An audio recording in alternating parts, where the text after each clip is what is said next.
মালাস রান্নাঘরে আপনাদের সবাইকে স্বাগত জানাই। আবার চলে এলাম একটি রেসিপি নিয়ে। রেসিপিটি দেখুন, দেখে ভালো লাগলে লাইক, শেয়ার, সাবস্ক্রাইব অবশ্যই করবেন এবং বেল আইকনটি টিপে রাখবেন আমার ভিডিওটি আগে দেখার জন্য।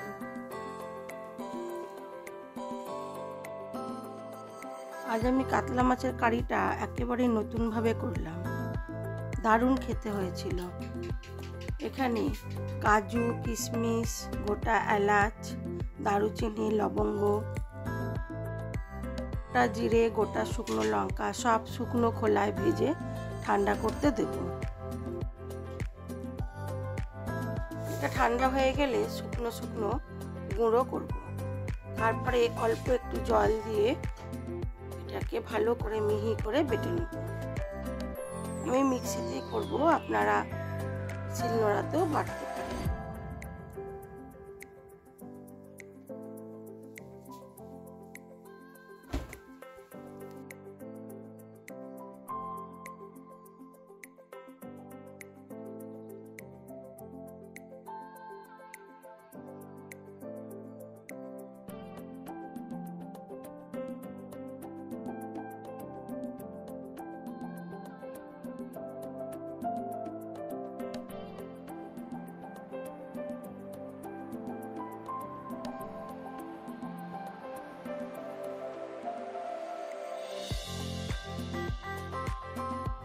যে ভাজা মশলাটা করেছি এটা দারুণ একটা সুন্দর গন্ধ এসেছে।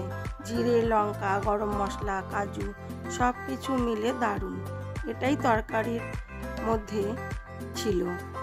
এটা যারা মাছ খায়নি তারাও এইভাবে মাছ রান্না করলে খাবে।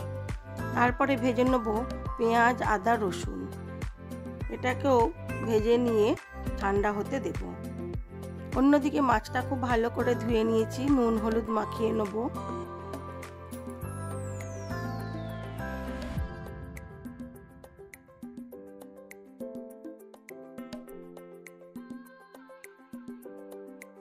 আজ মাছটাকে খুব যত্ন নিয়ে সুন্দর করে বানালাম। আজ আর ইচ্ছে করলো না বেশি কিছু রান্না করতে। যেহেতু মেয়েরা মাছ খায় না, সেই জন্য মাছটাকে সুন্দর করে করলাম যাতে ওরা এই মাছটা দিয়েই ভাত খায়। তাই আজ মাছটার নাম দেব নববধূ সাজে কাতলা কারি। সত্যিই খুব সুন্দর খেতে হয়েছিল। আপনারা বাড়িতে যে কোনো অনুষ্ঠানে এইভাবে মাছ করবেন আর পোলাও বা ফ্রাইড রাইস করবেন, মানে কেউ বুঝতেই পারবেন না যে এটা কি মাছ খাচ্ছে। আদা, রসুন, পেঁয়াজ ভাজা হয়ে গেছে, ওটাকেও তুলে নিলাম, ওটা ঠান্ডা হতে দেব। এবারে মাছগুলোকে লাল করে ভেজে নেব।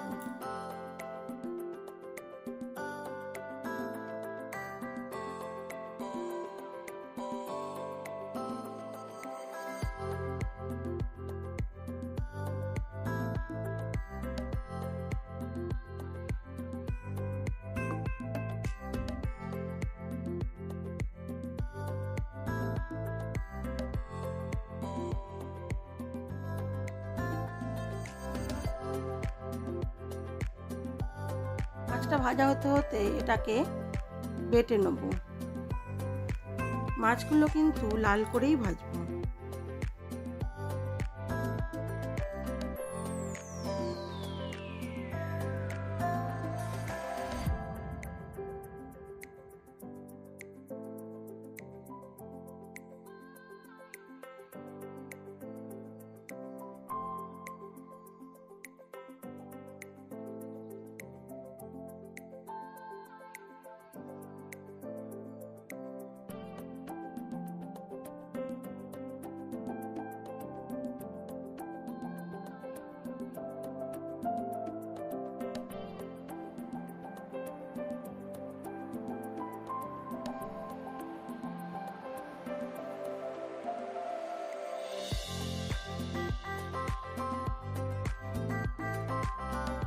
একে একে সব মাছগুলোকেই খুব ভালো করে ভেজে তুলে নেব। এবারে বেটে নেব আদা, রসুন, পেঁয়াজ যেটা ভেজেছিলাম ওটাও ঠান্ডা হয়ে গেছে। প্রথমের মশলাটা আমি শুকনো খোলায় ভেজেছি আর পেঁয়াজ, আদা, রসুনটা অল্প একটু তেল দিয়ে ভেজেছি। মাছগুলোও আমার ভাজা হয়ে গেছে। এবারে আমি ওই মাছ ভাজার তেলের মধ্যে আরও কিছুটা পরিমাণ তেল দেবো।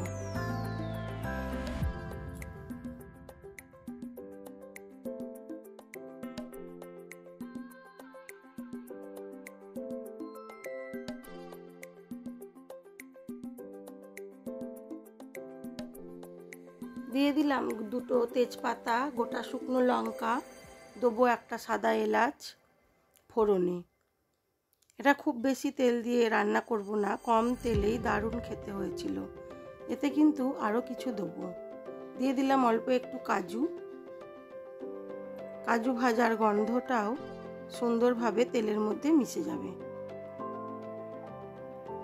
এবারে দিয়ে দেবো বেটে রাখা মশলাটা। আমি কিন্তু এর মধ্যে একটু টক দইও দেবো।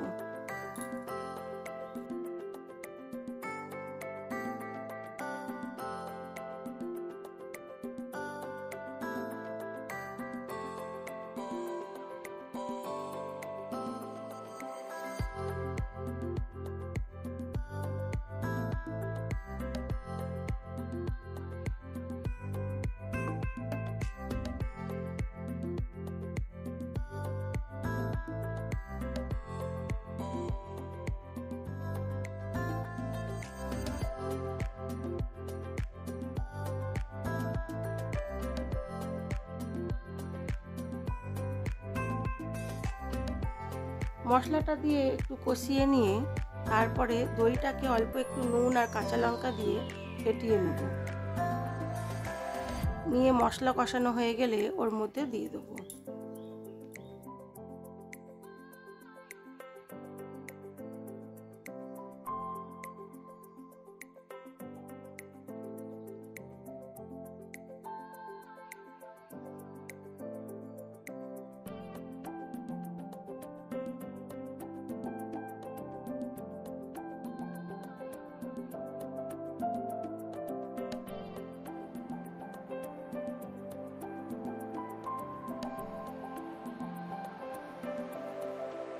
সবাই তো রেগুলার কাতলা মাছই খায়, তাই কাতলা মাছকে একটু স্পেশাল করতে এক আধ দিন এইভাবে একটু মশলাগুলোকে আগে ফ্রাই করে নিয়ে করলে সত্যিই খেতে অসাধারণ হয়, একেবারে অন্য রকম হয়।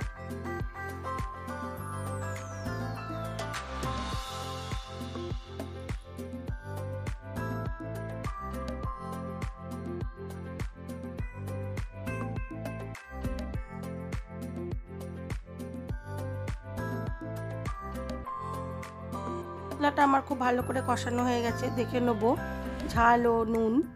ঝাল নুনটা দেখে নিয়ে তারপরে এর মধ্যে মাছগুলোকে দিয়ে দেব।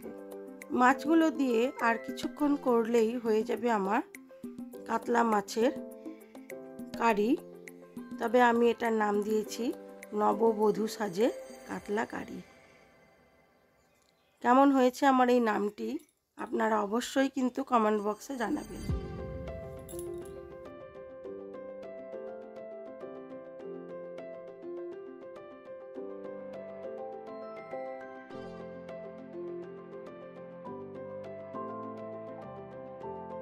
ভাজা মাছগুলো দিয়ে দিলাম। এবার অল্প একটুক্ষণ চাপা দিয়ে এটাকে ফুটতে দেব, দিলেই হয়ে যাবে।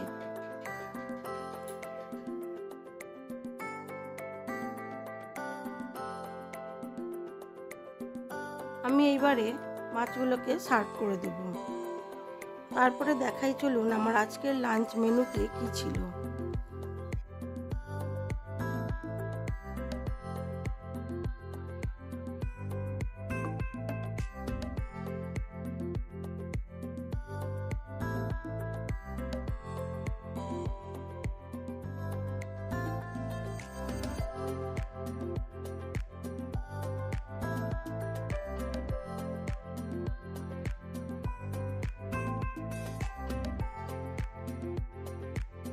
দারুণ হয়েছে আমার কাতলা কারিটা। আমি এবার এটাকে সার্ভ করে দেবো।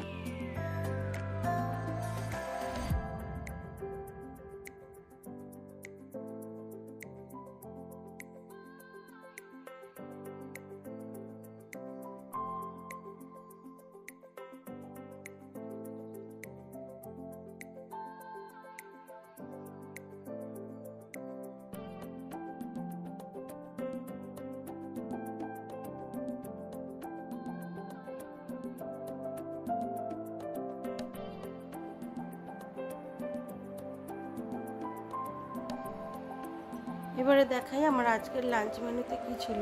ছিল সাদা ভাত,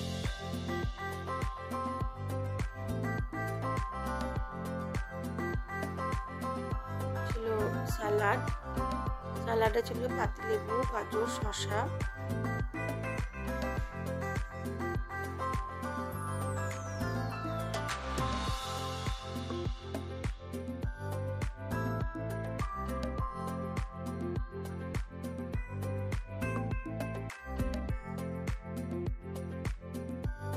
আর ছিল চিংড়ি মাছ দিয়ে পালং শাকের তরকারি,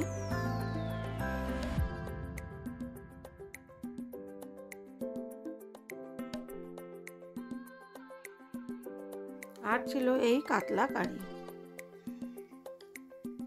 আজ এই পর্যন্তই। আমার ভিডিওগুলি যদি আপনাদের ভালো লেগে থাকে তাহলে লাইক, শেয়ার, কমেন্ট অবশ্যই করবেন। আর যদি নতুন বন্ধু হয়ে থাকেন একটা সাবস্ক্রাইব করে দেবেন। সবাই ভালো থাকবেন, সুস্থ থাকবেন, নিজেদের খেয়াল রাখবেন।